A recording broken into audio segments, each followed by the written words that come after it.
This is the Uptick Network Stock Day Podcast, sponsored by InvestorsHangout.com. Penny stock news and interviews from the microcap world. Public information on OTC, pink sheets, and microcap stocks from around the world. With your host, Everett Jolly. On today's show, we have a returning guest with us. He is Todd Bankofier. He is the CEO of Audioeye. They trade on the OTCQB under the ticker symbol AEYE. Todd, welcome to the show. Thanks, Everett. It's a joy to be on. Give my listeners a little bit about statement about what you guys do, and then I want to get into some Q&A. Yeah, let me just go real quick. The best way to look at Audioeye is that we are a technology company that solves issues for web accessibility. So that's a large term for meaning the World Wide Web has been built as now the largest infrastructure in the world of anything else, but it is inaccessible to upwards of 15% of the population. So we have a technology solution to solve that, and we're excited to talk about it. It's really funny because when I started reading your company and an about statement and everything, I was thinking, what is web accessibility and why is it becoming such a large issue? I'm ready for that answer. Well, just like I said, it's amazing how we build these structures. 25 years ago, we built buildings and forgot to provide access for a population of people, the deaf and blind, and mobility issues that people had in struggling to get into a building as well as get up through the floors. So obviously we made all those structural changes and we've met all those requirements over the years. Well, when the internet was built, there wasn't a lot of thought about not only the deaf and blind and those with mobility issues, but those with sort of our everyday issues. You think about people with low vision, you think about people with dyslexia or color blindness, or just people, there's 1 in 66 kids today are born with some strain of autism. I've heard that. So wherever they are on that spectrum, they consume digital content differently than most people. So a lot of that wasn't taken into account, and we're now realizing, 15, 20 years into this, that we've got some inaccessibility issues of upwards of 15% of the world's population not being able to use the internet like most people can. So we've developed a really highly talented software solution, and we've had the ability to now be at it now about 2.5 years.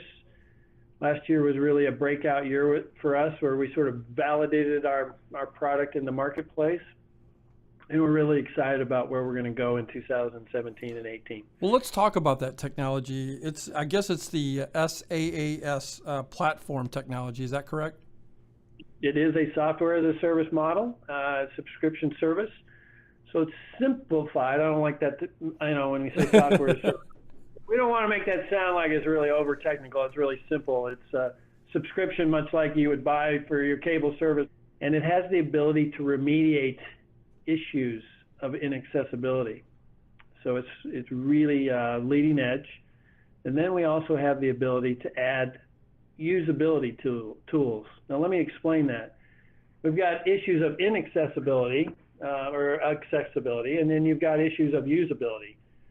So accessibility for a deaf person is you see a picture or a video and you can't understand what it's saying if it has audio to it.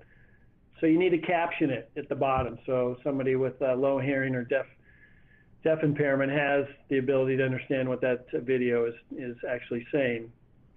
If you're blind, you obviously need the internet to be able to speak to you. So there are individual services now in the world, like that the large institutions build, VoiceOver for JAWS, number of individual platforms that individuals can buy. But to really solve this problem, we're going to need to get every website built with accessibility from the beginning. But since there are over 6 billion websites in the world, we're going to need to remediate a lot of them, obviously, in the meantime. So that's what our technology does. We inject it into the site, it remediates the site, and then we can add these usability tools to allow those people with color blindness or dyslexia or some cognitive issue that doesn't allow them to consume data the way everybody else does, to consume that digital content in a very simple and impossible way for them. So, How big is this market space that you guys are penetrating? from a market standpoint, well, I just mentioned 6 billion websites, but you think about the fact that just here in the United States, we've got just a large amount of headquarters, which is really where most websites reside, is in the headquarters. They obviously are global companies, so they transmit across the world. It's the other thing about our technology, it obviously translates into 25 native languages, so we don't have any issue with culture or dialect or language. You know, it seems like you guys are positioning yourself here pretty good. I mean, I went over and looked at some, and you got 64 new local banks are as a new category, subscriptions, agreements.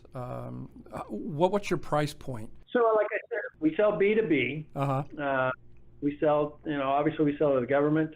We just landed the Seattle Public School District with its 99 public schools up in the state of Washington, and we're excited about working in the government sector. We do a lot of government work. We do all the work for the Federal Communications Commission and the EPA, and we're starting to do some work at the VA, and so we see those as very viable options. But primarily our customers are corporate America. Like you said, we're now in actually 163 banking institutions here in the United States. Since the beginning of last year. And so they sign a subscription agreement, is that correct? They do it on an annual basis, so they can sign up for 1, 2, or 3 years. So we base our pricing based on the complexity of the site. So we do a full analysis of the site or sites that they give us to analyze, and we come back with a price point that's based in either low, medium, or high complexity. And it's a subscription amount, annual cost. And actually the price reduces in the second and third and fourth year because we do most of the work in the first year. As I said, we remediate the whole site, but then we continue to maintain that accessibility throughout the life of the subscription. So the reduction in the price in year 2 and year 3 is actually it's better to join up for multiple years than it is to just do a 1-year subscription. You know, your growth is on a tear, if you will, from 2015 December to 2016. Your growth has been anywhere from 500% to 30%.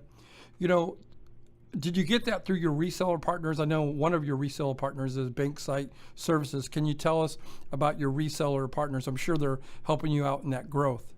Well, specifically in the financial services area, because you can understand, banking institutions obviously have a big commitment to a large number of people. And when you're talking about money, people want to be able to transact online. So as you know, you can go on and do deposits and transact and pay bills, and that's just a big part of everybody's life. So banks are really being pushed fast to make sure that every aspect of their experience is fully accessible for everybody. So that's why we have such a foray into that sector right now. Banksite Services has been able to act as a reseller for us in that space. We also have a company called Kasasa, which also does very similar things as Banksite Services. So they have the ability to speak to their members because they host banking sites. So as a hosting company, they obviously have access to those customer sites, and they promote the fact that they should be made accessible for all their customers. So it's a really good, synergy in the sense that they can resell for us because they're managing those sites on a day-to-day basis. So we're exceptionally proud of Banksite Services and Kasasa. Absolutely. Yeah. Audioeye is the company that we're highlighting today. The CEO is with us, Todd Bankofier. They trade on the OTCQB under the ticker symbol AEYE, and their market cap is just a little bit north of 15 million. They've only got around 78 million shares in the float, and their stock price is around 13 cents. I was going to ask you, Todd, I think in December, around the 22nd, you guys got some equity financing, around $550,000. A lot of companies that come on my show, they have a problem with money. And so it sounds like you guys got enough money to sustain you to go forward. Yeah, you just mentioned that $550,000. That really was sort of, I believe, to be our last tranche of funding to need us to get us to cash flow positive. That is a targeted goal for this company in this 2017 year. So we are excited about doing that. So having a little additional cash to help our runway to get there was necessary, and so we're primed and ready to become cash flow positive this year. And speaking to our sort of overall goals, I mean, we did do a close to 600% increase in sales year over year, and we're planning to obviously go from 2 million to 5.5 million this year in sales bookings. So we see a trajectory because we really are serving a really viable, or serving the need for solving a really distinct problem that's now happening in the marketplace. Absolutely.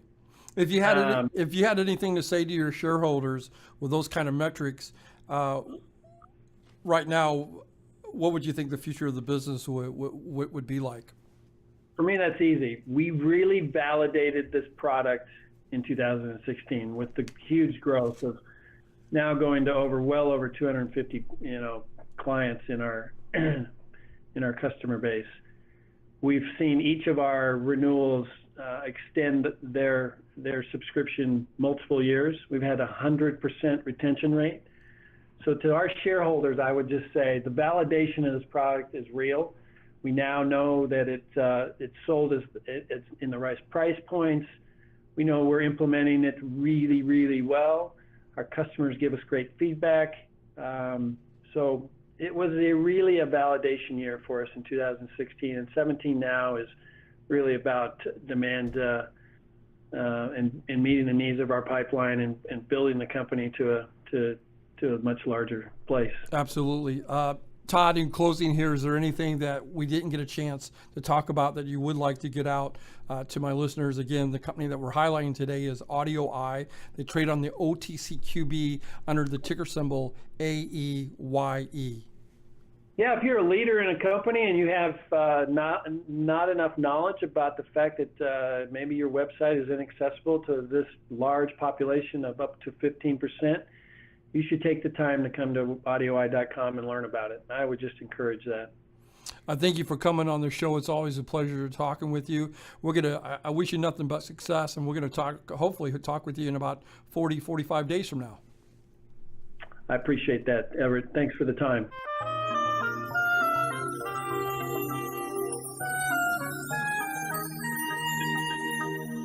The following program is entirely sponsored and produced by Uptick Newswire LLC, which is responsible for the following content. The opinions and information provided on today's show are those of the guests and of those of the respective companies they represent, and does not necessarily reflect those of the staff or management of this station. Uptick Network encourages all listeners of the show to do their own due diligence and research when determining investment strategies that'll work for them, or to seek the assistance of an investment professional. The guests of today's show may have paid to appear on the show and are not directly affiliated with Uptick Network